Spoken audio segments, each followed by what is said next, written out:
정의를 행하는 것이 의인에게는 즐거우며 죄인에게는 패망이니라. 명철의 길을 떠난 사람은 사망의 회중에 거하리라. 연락을 좋아하는 자는 가난하게 되고 술과 기름을 좋아하는 자는 부하게 되지 못하느니라. 악인은 의인의 속전이 되고 사악한 자는 정직한 자의 대신이 되느니라. 다툼에 성내는 여인과 함께 사는 것보다 광야에서 사는 것이 나으니라. 지혜 있는 자의 집에는 귀한 보배와 기름이 있으나 미련한 자는 이것을 다 삼켜버리느니라. 공의와 인자를 따라 구하는 자는 생명과 공의와 영광을 얻느니라. 지혜로운 자는 용사의 성에 올라가서 그 성이 의지하는 방벽을 허느니라. 입과 혀를 지키는 자는 자기의 영혼을 환난에서 보전하느니라. 무례하고 교만한 자를 이름하여 망령된 자라 하나니 이는 넘치는 교만으로 행함이니라. 게으른 자의 욕망이 자기를 죽이나니 이는 자기의 손으로 일하기를 싫어함이니라. 어떤 자는 종일토록 탐하기만 하나 의인은 아끼지 아니하고 베푸느니라. 악인의 재물은 본래 가증하거든 하물며 악한 뜻으로 드리는 것이랴. 거짓 증인은 패망하려니와 확실히 들은 사람의 말은 힘이 있느니라. 악인은 자기의 얼굴을 굳게 하나 정직한 자는 자기의 행위를 삼가느니라.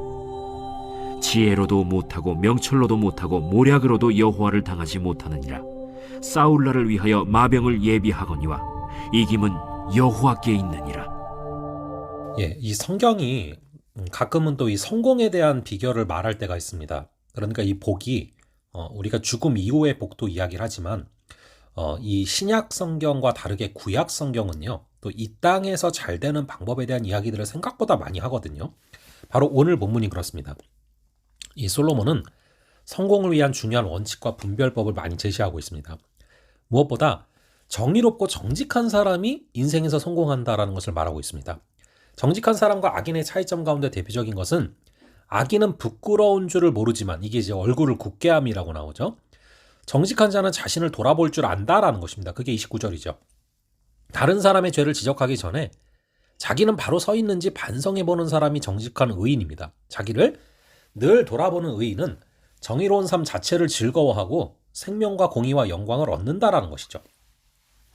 그에 비해서 악인, 즉 사악한 자는 의인과 정직한 자를 희생시켜 이익을 얻으려고 하지만 오히려 의인 대신 재앙을 당한다라는 것이 18절에 나오고 있습니다. 거짓 증언을 하는 자는 바른 증언을 하는 사람을 이길 수 없기 때문에 재판에서도 패하게 된다라는 것이 28절에 나오고 있죠. 세상에는 자신도 정직하지 않으면서 다른 사람의 죄를 비난하기만을 좋아하는 악인이 많은데 결국 하나님의 섭리 안에서 보면 이런 악인은 패망할 수밖에 없다라는 것입니다. 그래서 정의로운 삶이 의외로 우리가 성공하는 비결이라는 것입니다. 그리고 잠언은 여호와를 경외하는 것이 지식의 근본이다라는 것을 계속해서 강조하고 있는데요.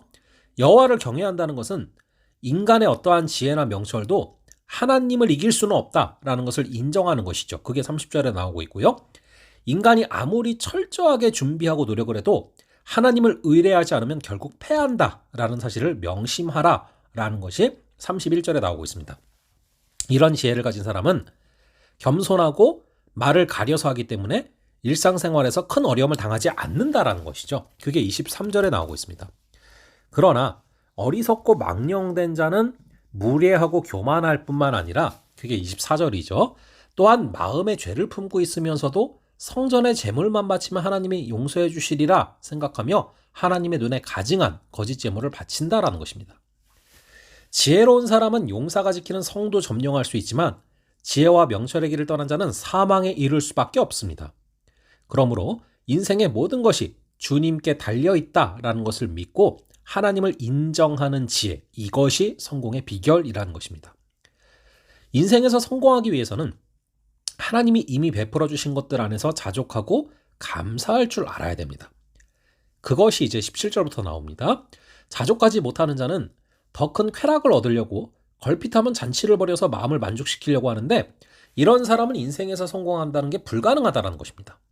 이런 자들은 게을러서 일하기는 싫어하면서 욕심은 많아서 계속 뭔가를 손에 넣으려고 하는데 이것은 결국 자신을 죽이는 행위가 된다라는 것이 25절과 26절의 가르침이죠. 지혜로운 사람은 자기에게 주어진 은혜 안에서 풍요를 누릴 수 있지만 어리석은 자는 그것들을 모두 낭비하고 불화에 시달리며 불행한 삶을 살아가게 됩니다. 하나님이 주시는 은혜에 자족하는 마음이 있어야 재물도 모을 수 있고 즐거워할 수 있다는 것이죠. 그렇게 자족하고 감사하는 삶, 저 절제하는 삶이 성공하는 비결이라는 것입니다. 그렇게 의롭게, 지혜롭게, 또 성실하게 살아가는 것이 성공하는 길이고 또 자족하고 감사하고 기뻐하는 삶이 성공한 삶이라는 것입니다. 다른 이들과 비교하면서 남보다 더 많이 갖고 높이 올라가고 널리 알려지는 것이 성공이다라는 생각에 붙잡혀 있는 한은 절대로 이 땅에서도 성공할 수가 없고 내면적으로도 행복할 수가 없다라는 것이죠. 오늘 하루 우리의 삶이 오늘 이 잠언에 나오는 것처럼 정의롭고 하나님을 인정하고 자족하는 삶이 되기를 바랍니다. 잠시 기도하겠습니다. 아버지 하나님, 오늘 이 말씀을 통하여서 무엇보다도 정의롭고 정직한 사람이 인생에서 성공한다라는 것을 바라봅니다. 또한 하나님을 인정하는 지혜가 있는 사람이, 그리고 자족하며 절제하는 지혜가 있는 사람이 이 땅에서도 성공할 수 있는 삶임을 다시금 바라봅니다. 아버지 하나님, 오늘 하루 우리의 삶이 주님이 베푸신 것에 감사하고 주님의 뜻을 따라 정직하고 부지런히 살아가는 그런 우리가 되게 하여 주시옵소서. 감사드리고 이 모든 말씀 우리 주 예수 그리스도의 이름으로 기도합니다. 아멘. 그럼 또 다음번에 뵙도록 하겠습니다.